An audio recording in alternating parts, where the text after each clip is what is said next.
దేవదూషణ దేవుడు నాకేం చేశాడండి, ఆ దేవుడు ఉన్నాడా అండి, ఇవన్నీ దేవుని హృదయంలో, మనుషుల హృదయం నుంచి వచ్చేటువంటివి. అహంభావము గమనించాలి, ఇది గర్వము. దీనులకు కృపను గ్రహిస్తాడని బైబిల్ చెబుతుంది. ఎవడు నలిగిన హృదయం కలిగి నేనంటే వణిగిపోతాడో వాని యందు నేను దృష్టి నిలుపుతానని ప్రభు చెబుతాడు. నలిగిన హృదయం కలిగినటువంటి వాడై దీనుడై దేవుని సన్నిధిలో ఉండవలసినటువంటి మనం చాలాసార్లు అహంభావం, నాకేమండి, నేను ఎవడికి భయపడవలసిన అవసరం లేదండి, నేను ఎవడికి చెప్పాల్సిన అవసరం లేదండి, ఒకడికి నేను లెక్కప్ప చెప్పేది ఏందండి. గమనించాలి, ఒకసారి మీరు ఆలోచించండి. ఒక భార్య భర్తకు లెక్కప్ప చెప్పాలి, భార్య భర్తకు లోబడాలి, భార్య భర్త అంటే భయపడాలి, పిల్లలు తల్లిదండ్రులకి భయపడాలి, తల్లిదండ్రులకి లెక్కప్ప చెప్పాలి. అవునా కాదా? మీరు గమనించండి, పెద్దవారికి చిన్నవారు లోబడాలి, వారికి లెక్కప్ప చెప్పాలి.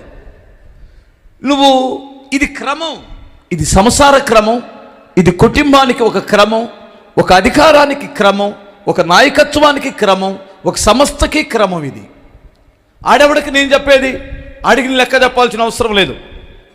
వాడు 5.5 అడుగులు ఉన్నారు, నేను 5.5 అడుగులు ఉన్నాను. వాడు 80 కేజీలు ఉన్నాడు, నేను 80 కేజీలు ఉన్నా. అర్థం కాలేదా? స్తోత్రం చెప్పండి ఒకసారి. వాడికి 40 సంవత్సరాలు ఉన్నాయి, నాకు 40 సంవత్సరాలు ఉన్నాయి. ఇదే కదా. వాడికి ఏ డిగ్రీలు ఉన్నాయో అరే నీ డిగ్రీలను బట్టి కాదు, అతడు నీకంటే పై అధికారిగా ఉన్నప్పుడు మీ అధికారులకు సైతం లోబడి ఉండాలి. ఆ లోబడినటువంటి తత్వం ఎందుకు నీలో రావటం లేదంటే, నీలో అహంభావమైన ఆలోచనలు ఉన్నప్పుడు ఎవరిని లెక్క చేయం, భయపడం. అది చాలా డేంజర్ అని బైబిల్ చెబుతుంది. నాశనానికి ముందు వినయం నడిచిద్దా, తగ్గింపు నడిచిద్దా? ఏమి నడిచింది చెప్పండి? ఈడు నాశనమయ్యే ముందు, ఈమె నాశనమయ్యే ముందు బహుగర్వము నడిచింది. బైబిల్ని ఎవడు మార్చగలడు? నాశనమునకు ముందు గర్వము నడుచును, ఘనతకు ముందు వినయము నడుచును అంటాడు. మీకు అందరికీ నేను మనవి చేసేది ఏంటంటే,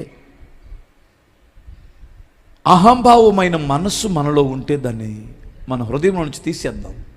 దీనులమై తగ్గించుకొని దీన మనసు కలిగి బ్రతికినప్పుడు అప్పుడు దేవుడు మనల్ని హెచ్చిస్తాడు. ఒకవేళ నిన్ను ఎవరైనా తక్కువ చేయొచ్చు, నువ్వు తగ్గించుకుంటుంటే నువ్వు ఒక వెర్రివాడిగా కనిపించవచ్చు, లోకం దృష్టికి చేతకాని వాడిగా కనిపించవచ్చు. నువ్వు ఒక హీరోలాగా ఇలా అని ఇలా రండి చూసుకుందాం అనవచ్చు. నువ్వు అలా కాలు ఎగరేసినంత మాత్రాన పెద్దోళ్ళం అయిపోతామా?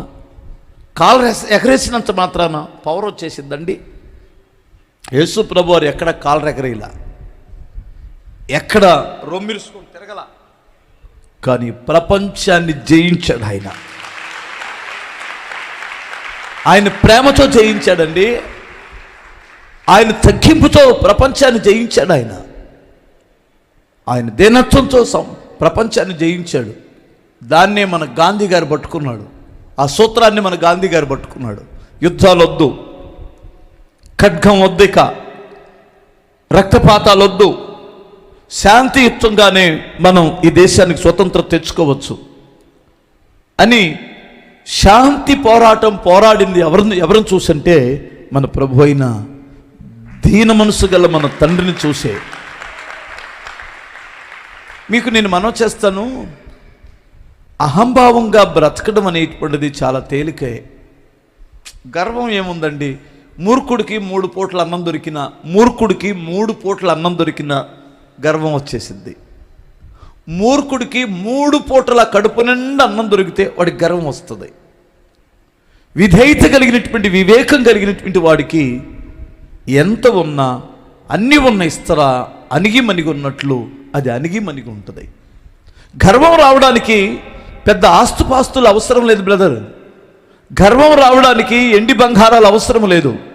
బైబిల్ చెప్తున్నట్టు మూర్ఖుడికి 3 పూట్ల కానీ భోజనం కడుపు నిండా తక్కువ లేకుండా కానీ దొరికితే వాడు గర్విష్ట అయిపోతాడు.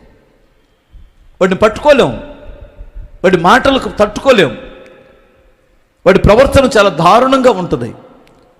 విధేయత కలిగినటువంటి వాడు కోటీశ్వరుడుగా ఉన్నా తగ్గించుకొని ఉంటాడు. ఎందుకంటే అతని ఘనతకు ముందు వినయం నడిచింది. పెద్ద చిన్న మాట చూడలేడు గర్విష్ఠుడి. పెద్దలనైనా ఏం మాటలు మాట్లాడతాడో తెలియదు. ఎంత పరిశుద్ధులనైనా దూషిస్తాడు, ఎంత పెద్దవారినైనా దూషించే మాట్లాడతాడు, లెక్క లేకుండా మాట్లాడతాడు. అది దయచేసి మనందరికీ దూరమగునుగాక ఆ అహంకారమైన దృష్టి. స్తోత్రం చెప్పగలరా?